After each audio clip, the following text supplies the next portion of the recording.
Released in 1994, Alien vs. Predator is often considered one of the killer apps for the Atari Jaguar.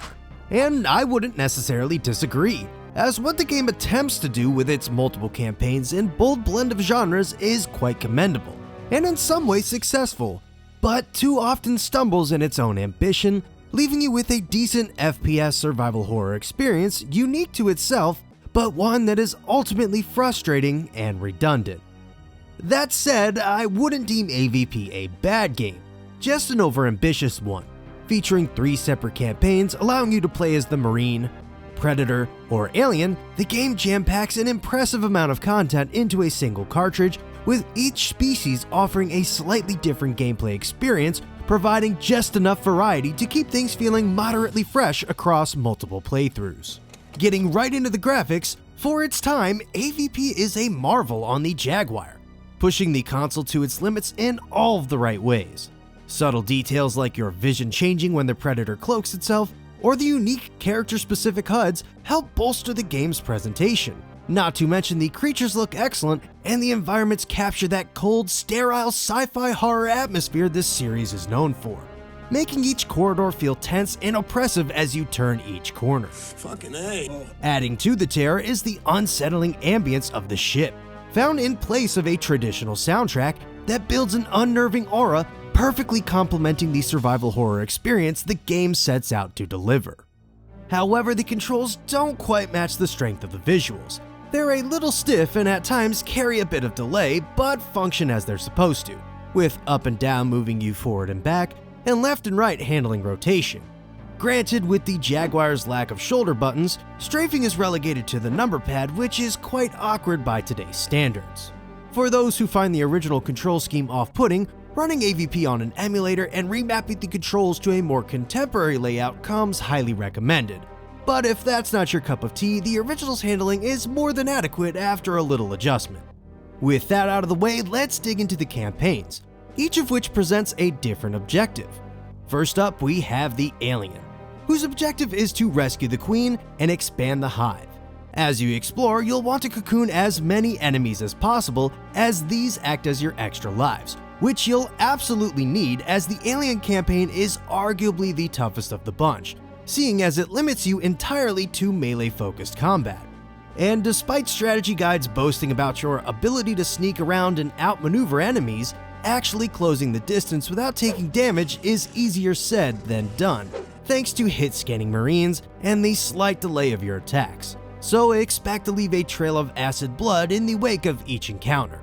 Thankfully, you're not without tools to fight back. Your claws, tail, and jaws are all at your disposal, with the tail being particularly useful thanks to its ability to stun Marines.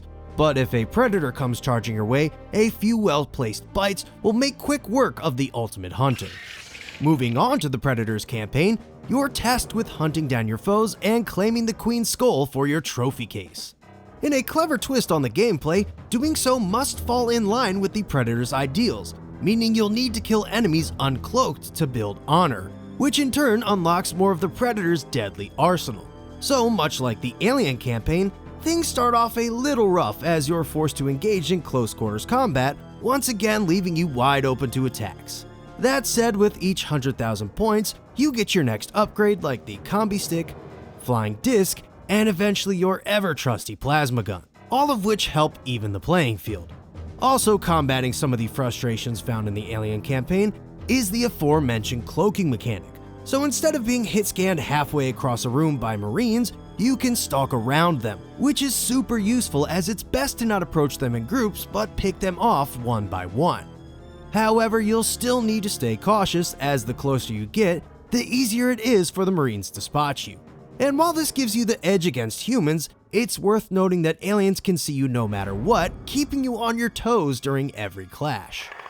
And then we have the Marine.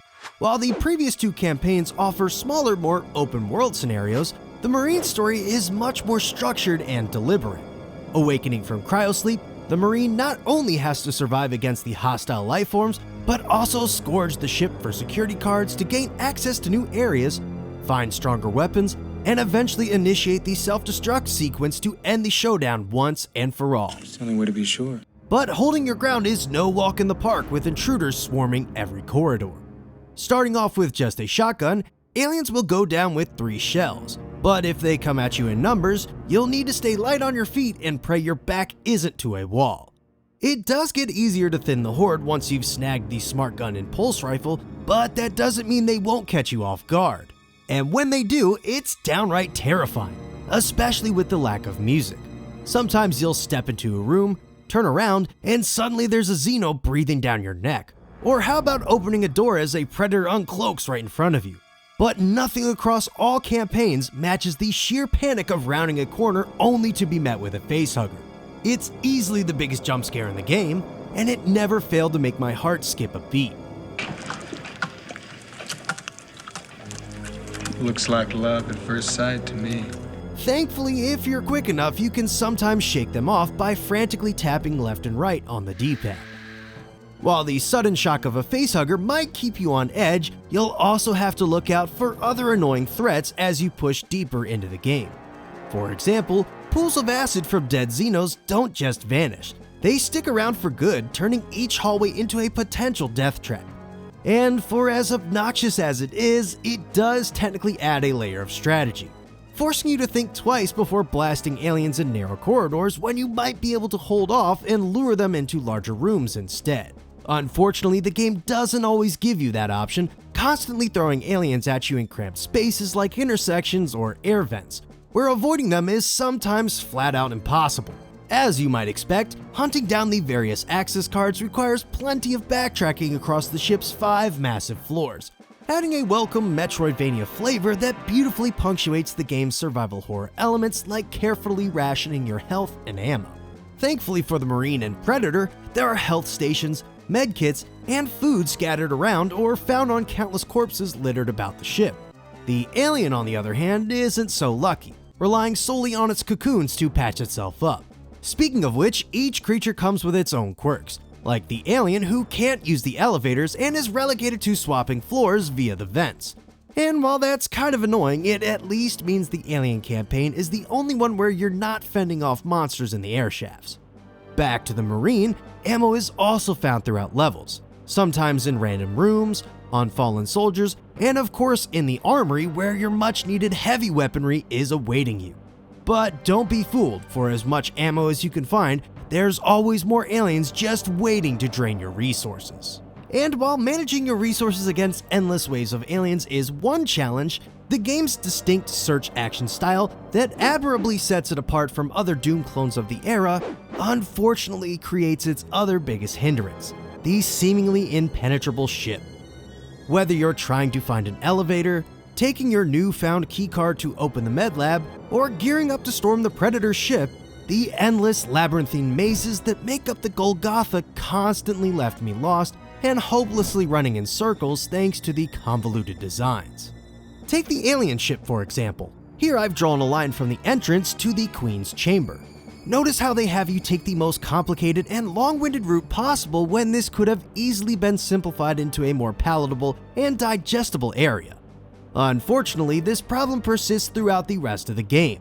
Maps sprawl into tedious, winding mazes that make getting from point A to point B an exercise in frustration, made worse by the constant reuse of textures that barely change from one area to the next. And it's a shame too, because this could have been easily remedied with tighter level design or some extra signage to help point you in the right direction. Perfect example, want to subtly guide your player through the alien ship? Why not throw some flares on the ground similar to the ones Ripley used to find her way out of the hive and aliens? Or how about some occasional blood splatter that lets you know you're on the right path? Something like that could have gone a long way in making certain tasks feel less Herculean. But the one saving grace is the inclusion of a minimap, which definitely helps with navigation. However, as soon as you enter a vent or move to a new floor, all of your previously explored map data is reset, essentially starting you back at square one. You can just kiss all that goodbye! This is especially frustrating when using the air vents, as not only do they all look identical, but none of the exits are labeled. So you have to go out, see what floor you're on, if it's not the right one, go back in, have your entire minimap reset, hunt down another exit and hope that's the right one. As I said earlier, a simple sign saying Exit 3 to Sublevel 4 could have saved me a lot of needless trial and error. Also, it's a real pain that you can't view the full map, as it makes following a guide way harder than it should be. But credit where credit is due, for as difficult and confusing as this game is, it at least lets you save at any time, which really comes in handy. With its 3 playable campaigns, decent enough combat and shooting, genuinely commendable ambitions, and neat spin on the FPS genre, Alien vs Predator for the Jaguar is still a tough game to recommend. On one hand, it's a game that does a lot of neat things that really make for an interesting experience, but it all feels somewhat trivialized by other poor design choices like the overcomplicated floor plans, at time wonky action, and minimal direction given to the player. So outside of fans of the franchise like myself, I think most people could get just about everything they'd expect out of the game with a single session of each campaign and rightfully move on to something else. Now that's not to downplay the game as a whole, as I do think AVP is an interesting curiosity for fans of either franchise or boomer shooter and survival horror enthusiasts alike, as it did establish the initial direction of the series, allowing Rebellion to cut their teeth on a great idea that would eventually come to fruition with the excellent follow-up on the PC a few years later. So in that regard, I appreciate what it set out to do regardless of the problems it ultimately has. And in a kind of way, it makes Alien vs Predator the perfect emulator game. You know, one where you load it up, play it for a bit, maybe cheat your way through, and by the end you're glad you played it, but you aren't really sure if it's a game you'll go back to. Now, in my case, it's a game I tend to revisit every few years as a neat oddity in a franchise I adore, and I do find myself having fun with it in spite of its imperfections. That said, I know I'm in the minority here, and your average retro gamer is more likely to have a much better time with Doom or latter entries in the series. But if you're in need of an old-school atmospheric FPS horror mashup, consider donning your best acid-resistant armor, grabbing your trusty pulse rifle, and giving Alien vs Predator a shot. Hey, thanks for watching. If you like this episode, consider checking out these other videos right here, or even subscribing. Also, if you'd like to throw me a couple of bucks, you can support the show on Patreon.